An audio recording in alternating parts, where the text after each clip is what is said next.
How to fix Black Souls crashing on Steam. So first you want to go to your library, right click on the game and then open up the properties panel, and then under general, under launch options, you want to type -dx11 in the box like this.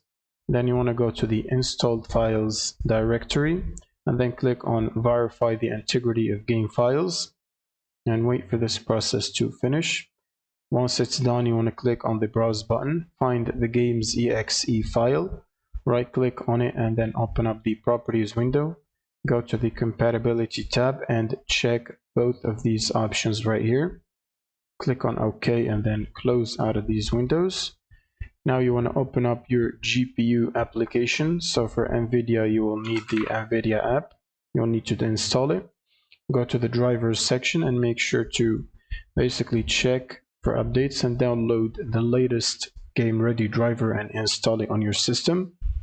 And once you do that, you should open up your browser and search for redist for redistributables like this, and then you should scroll down and click on the first link and scroll down till you see this table right here, and then make sure to download the 86 and the 64 versions, both of them.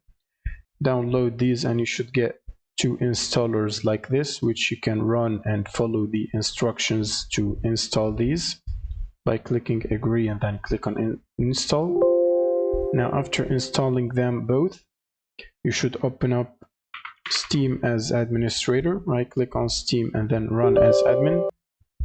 And once you run Steam as admin, you should simply launch Black Souls and keep playing. That should solve the crashing issues. Thank you guys for watching and subscribe.